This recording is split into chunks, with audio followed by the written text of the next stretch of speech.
centre-ville de Lubumbashi, quartier Makumeno, doit être gardé dans un état de propreté et avoir des bâtiments valeureux et beaux. C'est pourquoi le gouvernement provincial du Haut-Katanga, qui gère les affaires foncières par le biais de son commissariat dirigé par Cécile Kalabamwewa, a tenu à la démolition des kiosques métalliques construits à la place de l'ancien bâtiment Betamax. Ce processus a été long pour permettre aux marchands d'enlever leurs matériaux sous la conduite de la propriétaire de cette parcelle. Ce mercredi, au terme du dernier délai, la commissaire provinciale aux affaires foncières, Cécile Kalabamwewa, y a effectué une descente. Elle a exprimé sa satisfaction. Nous sommes venus nous rendre compte de ce que nous lui avons demandé comme devoir patriotique et nous constatons qu'elle l'a fait. Et nous sommes très contentes, nous sommes très satisfaites et nous louons l'essence très élevée, l'essence patriotique très élevée de Maman Suzanne. Parce qu'elle a compris que ça ne servirait à rien, n'est-ce pas, d'engager un bras de fer avec l'État congolais. Et nous disons merci à Maman Suzanne parce qu'elle a compris ce que l'État voulait et elle s'est exécutée. Ce n'est pas à n'importe quel endroit qu'on doit ériger un marché. Avant d'ériger une bâtisse, on doit s'adresser aux services spécialisés.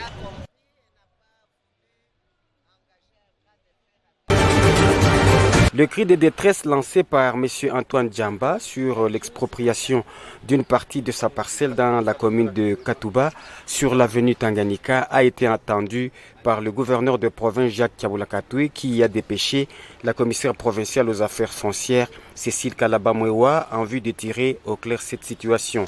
Cécile Kalabamwewa a suivi les explications du responsable du cadastre et de la prétendue victime en présence des fidèles du tabernacle.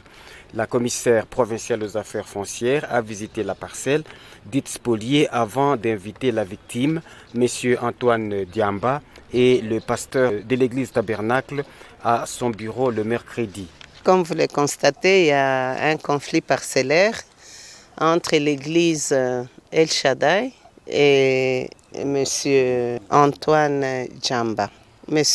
Antoine Djamba est ici depuis Belle-Irette. Il a ces documents qui remontent de 1985 et ces documents ont une configuration qui n'est pas celle que nous sommes en train de constater maintenant.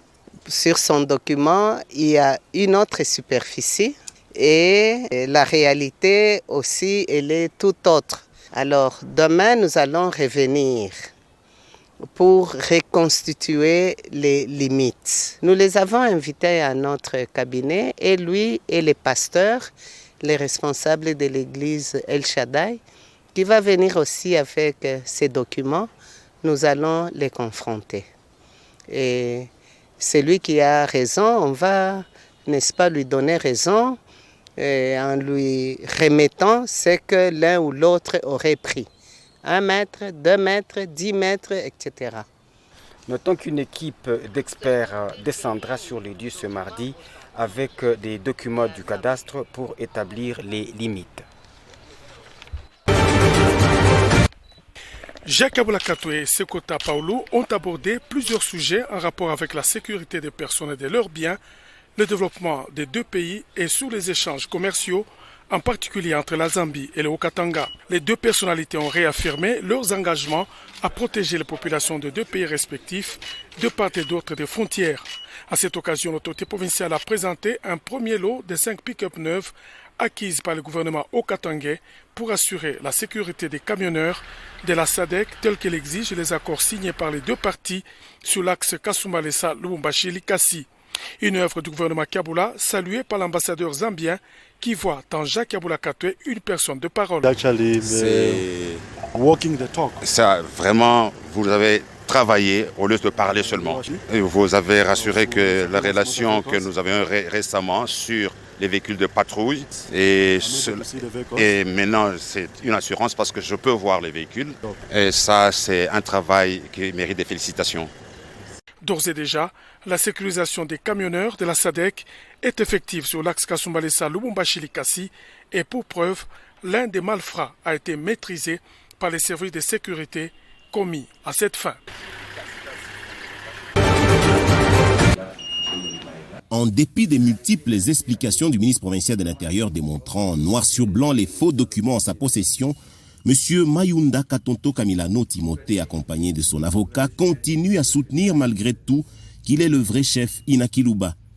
Et pourtant, Eric Mouta, texte et PV à l'appui, lui démontre le contraire. Nous le déférons devant la justice, quant à la justice de trancher sur ce problème, et nous le poursuivons pour usage de faux.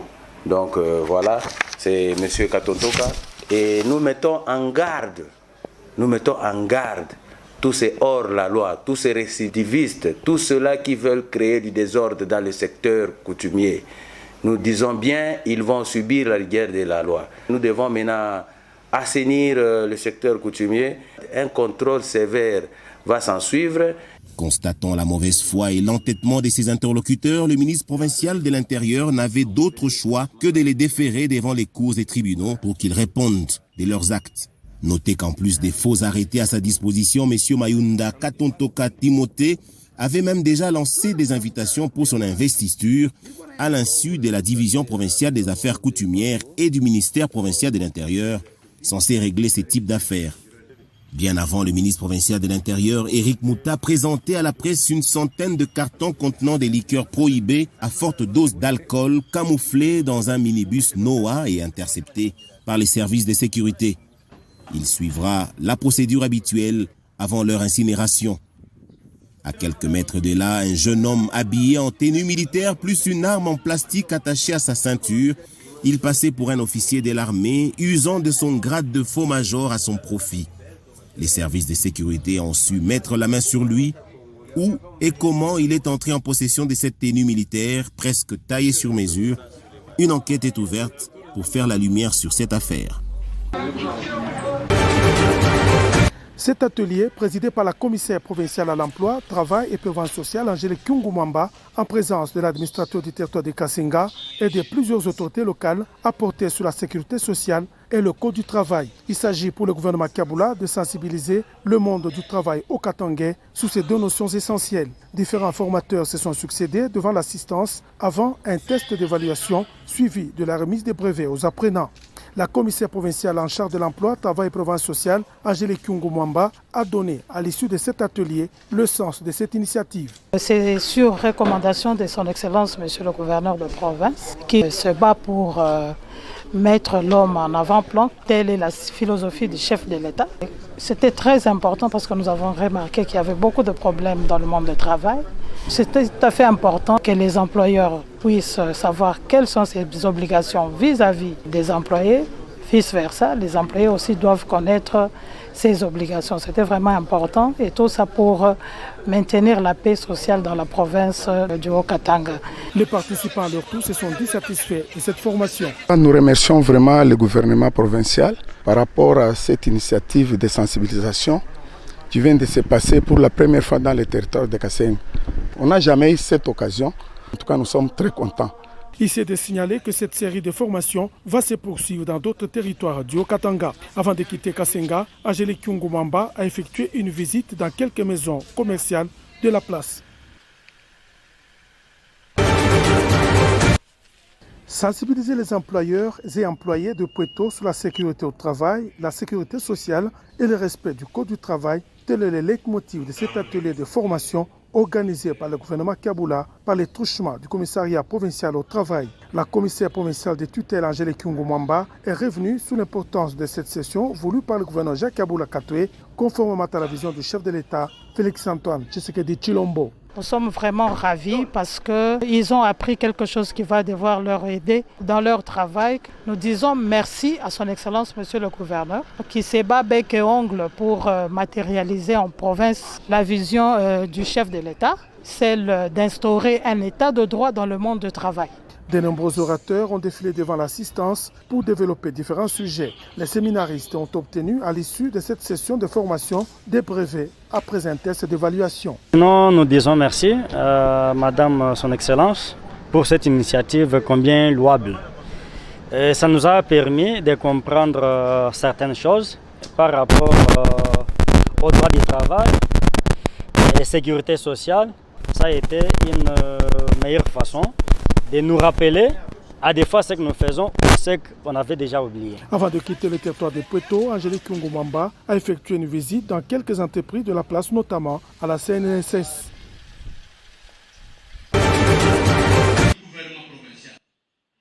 Le gouverneur de province Jacques Yabula Kato a été représenté par son ministre provincial de la Santé, Joseph Nsambi Boulanda, à cette cérémonie de prise d'engagement pour la réduction de la mortalité maternelle et infantile et l'accroissement du budget au secteur de la santé, avec focus sur la santé de la reproduction, de la mère, du nouveau-né, de l'enfant, de l'adolescent et de la promotion de la nutrition à hauteur d'au moins 15% du budget provincial. Pour Emmanuel Diasivi, chef de projet de la campagne nationale de plaidoyer, vu le taux de la mortalité maternelle et infantile en province, il est très important que l'exécutif provincial alloue à partir de l'exercice budgétaire 2023 des ressources suffisantes au secteur de la santé, ce conformément aux engagements internationaux pris entre la République démocratique du Congo dans la déclaration d'Abuja. Joseph Nsambi Boulanda a fait savoir que le décès d'un enfant et d'une mère est toujours un décès de trop. C'est pourquoi le gouvernement Jacques Yabula Kato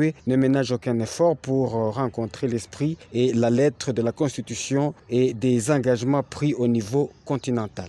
L'occasion pour moi propice par ailleurs de féliciter le ministère national de la Santé pour l'organisation de cette campagne de plaidoyer et de rendre un vibrant hommage au nom du gouverneur de province à son Excellence Félix Antoine Tshisekedi Tshilombo, président de la République, chef de l'État, pour sa vision générale de gouvernance politique, sociale et sanitaire, et plus particulièrement pour sa vision en matière de couverture santé universelle. Cela étant, au nom de son Excellence Jacques Yabula Kato, gouverneur de la province du Haut-Katanga, je déclare ouverte dans notre province la campagne nationale de plaidoyer en faveur de la réduction de la mortalité maternelle et infantile. Je vous remercie. Le ministre provincial de la Santé, Joseph Nsambi Boulanda, a signé l'acte d'engagement à cette campagne au nom du gouverneur de province Jacques Yabula Kato et les députés Modeste Baloy au nom de l'Assemblée provinciale. Le même exercice a été fait par d'autres parties prenantes. L'ex-président national de l'Union de musiciens congolais, Kamangara Mateta Verkis, est décédé il y a quelques jours. Le comité provincial de l'UMICO, conduit par son président, François Kandal Monge-Moutej, a demandé le soutien de la commissaire provinciale à la culture et aux arts afin de pouvoir participer aux obsèques de ce baobab de la musique congolaise. Tunapasha kupita kuanzulua tena kuinstaller ma comité et tout viendra comité provincial puisque tunaweza kujitengenezea ku pouvoir. Mimi niko pale depuis 1987 en tant que membre, mimi nakayo sana. J'étais là en tant que européen. Ile makati ya fait mwenda bike asa napasha kurajeunir, mimi kupasser tunali continuité ile. Ndio mabita kwanza. Ya pili organisation ma festival, ile ma quinzaine de la chanson. Ça a disparu. Hakuna festival ta moja ya nani ya musique. Tulipasha kuanzia mwaka jana kuna kama ma COVID-19, hii mambo nafasi inatushimamisha tena na modeli ile. Lufu inatisha kutubamba hapa kilio kia fait Verkis. Ni ex-président national wa IMICO et puis tena PCA wa Sokoda. Donc le Katanga, tu n'as pas d'invitation, il n'a pas choisi président. En deuxième lieu, Immaculée Bagabé a reçu les artistes peintres lauréats d'un festival organisé récemment à Lubumbashi. Joël Kidindwe, chef de la délégation de ces lauréats, apprécie l'engagement de la commissaire provinciale à la culture et aux arts, Immaculée Bagabé. Sur 100, il y a eu les 5 qui se sont démarqués. Nous félicitons aussi tous les artistes qui ont eu, n'est-ce pas, à être présents à cette exposition. Nous les félicitons parce qu'ils sont les meilleurs, ils sont les gagnants. Nous sommes là, nous avions présenté en même temps un petit projet auprès de son Excellence. C'est un projet aussi qui va valoriser encore une fois de plus les talents louchois. Parce que vous savez, un artiste c'est un créateur, un artiste c'est un génie. Et Dieu merci, nous avons un ministère qui est toujours prêt à pouvoir accompagner ses fils. La commissaire provinciale Immaculée Bagabé a encouragé ses peintres à travailler davantage pour que leur talent soit une fierté pour la province du Haut-Katanga. Nous sommes les chauffeurs de transport en commun. mais nous avons vu qu'il y a des tracasseries. On n'a pas un endroit fixe où on peut faire descendre un client. Vous voyez les tracasseries, on manque même comment il faut expliquer cette tracasserie-là. C'était d'abord au centre-ville. Maintenant, pour le moment, ce n'est pas au centre-ville. C'est partout. Vous vous retrouvez, vous êtes du côté Malela là, vous voyez quelqu'un qui vient, qui vous coupe le contact. Vous regardez comme ça, pénible. Et la façon dont on va vous maltraiter, nous devons aller là où il y a les autorités pour que nous puissions quand même émettre nos inquiétudes.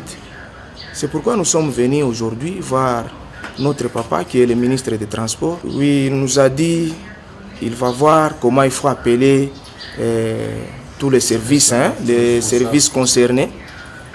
Ils auront quand même une réunion qu'ils vont aussi faire pour qu'ils mettent aussi de l'ordre dans son secteur. Ce qu'il nous a dit. Et il nous a rassurés.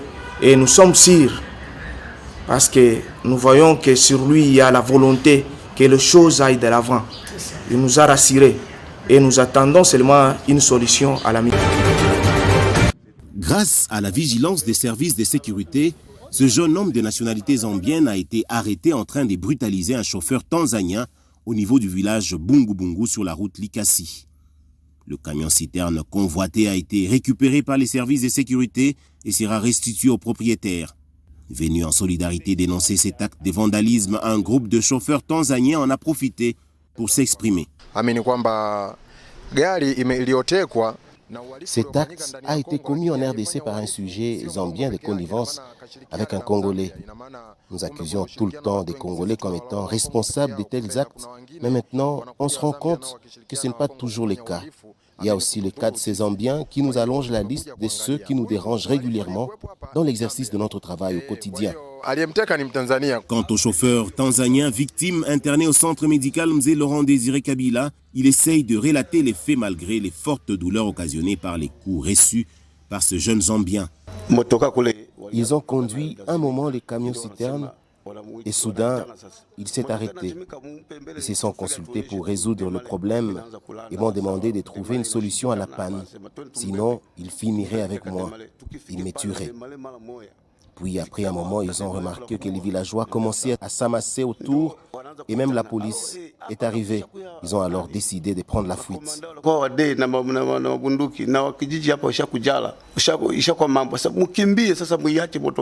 Mandé Bridiné, président des camionneurs de la SADC, suivait de près cette situation depuis le début. Il salue le travail abattu par le gouvernement provincial par l'entremise de ses services pour sécuriser tous les camionneurs. Moi, je suis là seulement pour remercier les autorités. Dernièrement, la frontière de Kasumbalesa a été fermée par rapport à la sécurité qui était décriée par les chauffeurs, disant que ce sont les chauffeurs sont agressés par les Congolais. Mais si vous voyez aujourd'hui, nous sommes là en train de témoigner, vous et nous, que les chauffeurs ne sont pas agressés par les Congolais, mais ils sont agressés par les étrangers qui se font passer pour les Congolais. Nous sommes là, nous avons vu. Ce n'est pas une invention, voilà pourquoi vous voyez derrière moi, il y a la délégation zambienne et la délégation tanzanienne que nous avons amenées pour témoigner. Notez que le gouvernement provincial du Haut-Katanga s'est résolu à lutter efficacement contre la tracasserie dont sont victimes les camionneurs transfrontaliers. Tout un dispositif sécuritaire, aussi bien en hommes qu'en engins roulants, est déployé sur différents axes pour décourager et dissuader tout saboteur de ce genre.